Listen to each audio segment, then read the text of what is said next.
कहते हैं यूपी में कुदरत का न्याय चरम पर है। ये बात बीजेपी के लोग कहते हैं। शायद इसी कारण कोर्ट परिसर में बैठे जज साहब, हर तरफ पुलिस और वकीलों की मौजूदगी में कोई अंदाजा भी नहीं लगा सकता कि इस दौरान गोलियां चल जाएंगी और सरेआम हत्या कर दी जाएगी। अक्सर आपने इस तरह की वारदात फिल्मों में देखी होगी, टीवी सीरियल्स में देखी होगी, मगर फिल्मी कहानी हकीकत बनकर सामने आ चुकी है। वो भी एक ऐसी जगह जहां रामराज की डबल इंजन सरकार चलती है, जहां अमृत काल चल रहा है, अमृत काल का समय मनाया जा रहा है। और इस अमृत काल में अब एक ऐसा दौर आ गया है जब कानून के खिलाफ किसी अतीक अहमद की हत्या पर हत्यारों के लिए ताली बजाई जाती है। और ताली बजाते वक्त किसी के दिमाग में, किसी के जहन में ये बात तक नहीं आती कि एक दिन गुंडों को खत्म करने वाले खुद भी गुंडे बनते चले जाएंगे। वरना ऐसा कैसे हो जाता कि एक ही यूपी में लगातार में एक और दूसरा चौंकाने वाला मामला सामने आता है, जहां लखनऊ के कैसरगंज स्थित सेशन कोर्ट में बुधवार को पेशी पर आए मुख्तार अंसारी गैंग के शूटर संजीव माहेश्वरी उर्फ जीवा को गोली मारकर हत्या कर दी जाती है। वहां पर जज साहब, वकीलों और पुलिस की मौजूदगी में हुए इस हत्याकांड से अब पूरे यूपी में हड़कंप मच गया है। हत्यारा वकीलों के कपड़े में आया और कोर्ट रूम में घुसते ही जीवा को गोली से छल्ली कर दिया।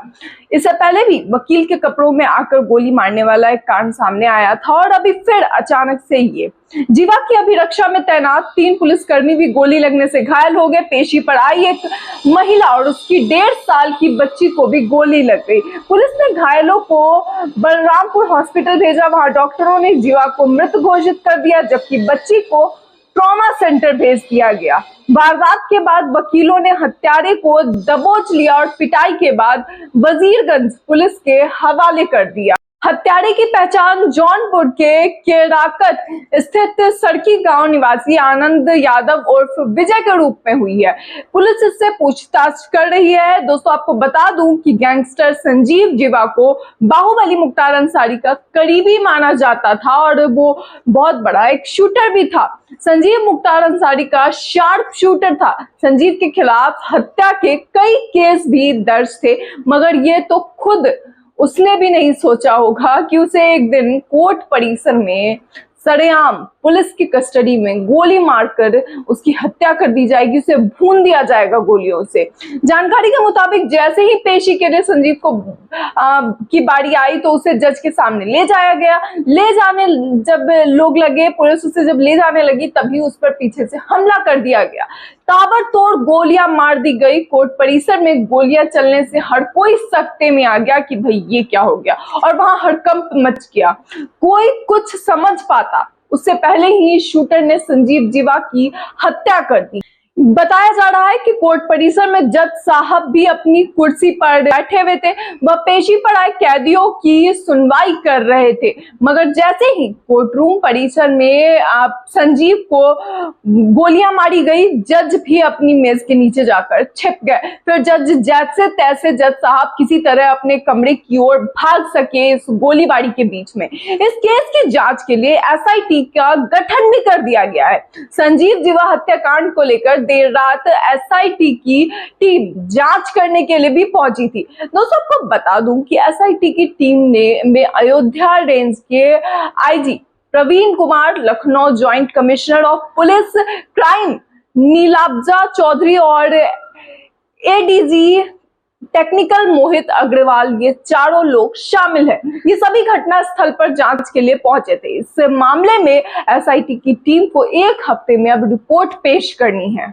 हालांकि अब तक हत्या की वजह स्पष्ट नहीं हो सकी है। पूछताछ में ये चीज सामने नहीं आई है।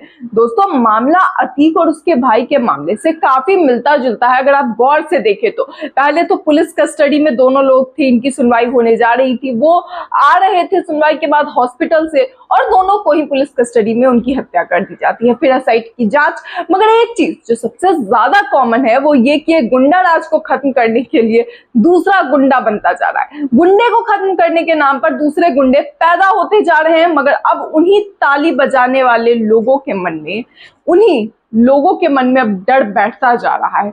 आज वो तो कल कौन, ये एक सवाल उठ रहा है, क्योंकि गुंडों का सफाया नहीं, अब ये संविधान और कानून का अपमान बन चुका है। जिस राज्य में सरकार कानून के पालन की बात करे, राम राज्य की बात करे, अमृतकाल की बात करे, वहां अगर उसी पार्टी के लोग किसी की हत्या को कुदरत का न्याय बताए तो क्या ही कहा जा सकता है। और ये कहने वाले कि कुदरत का न्याय चरम पर है, जब अतीक की हत्या हुई थी, तो दोस्तों अब ये चरम पर नहीं, अब कुदरत का ये कहर बरसता नजर आ रहा है कि आज कानून की धज्जियां उड़ाई जा रही है।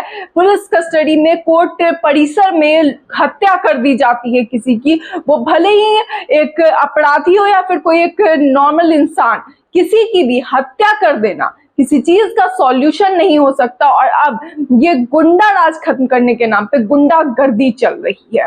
दोस्तों, इस कहर के जो अब लोग हैं चपेट में आते जा रहे हैं, और जो दूसरे लोग हैं, आम जनता है, उनके मन में इस कहर का डर बैठता जा रहा है और उन सभी तक इस कहर की आंच पहुंच रही है।